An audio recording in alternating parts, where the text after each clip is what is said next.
Supreme court ने गुरुवार को उत्तर प्रदेश के विधायक अब्बास अंसारी द्वारा लखनऊ में विवादित जमीन से संबंधित याचिका पर सुनवाई के दौरान इलाहाबाद हाई कोर्ट में मामलों को निपटाने और उसे सूचीबद्ध करने की व्यवस्था को लेकर गंभीर चिंता व्यक्त की।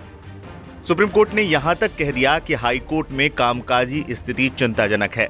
देश की सर्वोच्च अदालत ने इसको लेकर ऐतराज जताया। आपको बता दें, अब्बास अंसारी की याचिका में राज्य सरकार द्वारा रिफ्यूजी बताई गई जमीन पर निर्माण कार्य पर रोक लगाने की मांग की गई थी।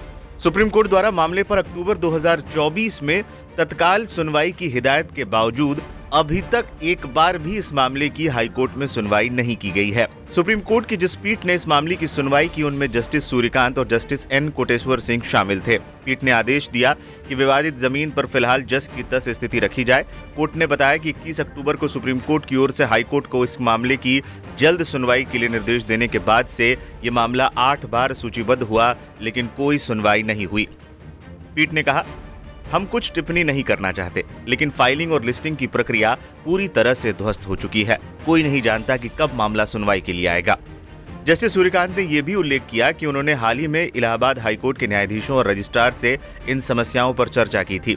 बता दें, वरिष्ठ वकील कपिल सिब्बल अब्बास अंसारी की तरफ से कोर्ट में पेश हुए थे।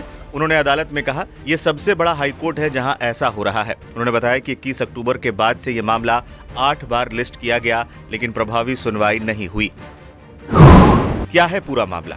अब्बास अंसारी का दावा है कि उनके दादा ने जियामऊ में एक प्लॉट में हिस्सा खरीदा था और 9 मार्च 2004 को डीड पंजीकृत कराई गई थी। उन्होंने उस संपत्ति को कथित तौर पर अपनी पत्नी राबिया बेगम को उपहार में दिया था, जिन्होंने 28 जून 2017 को पंजीकृत वसीयत के माध्यम से इसे याचिकाकर्ता और उनके भाई को दे दिया था। इसके बाद उप विभागीय मजिस्ट्रेट डालीबाग लखनऊ ने कथित तौर पर 14 अगस्त 2020 को एक पक्षीय आदेश पारित कर भूखंड को सरकारी संपत्ति घोषित कर दिया। इसके बाद याचिकाकर्ता और उसके भाई को अगस्त 2023 में जमीन से बेदखल कर दिया गया। इसके बाद अब्बास ने 2023 में हाईकोर्ट की लखनऊ पीठ में याचिका दायर की। यही नहीं, अधिकारियों ने भूखंड पर कब्जा लेने के बाद प्रधानमंत्री आवास योजना के तहत उस स्थान पर कुछ आवासीय इकाइयों का निर्माण शुरू कर दिया था।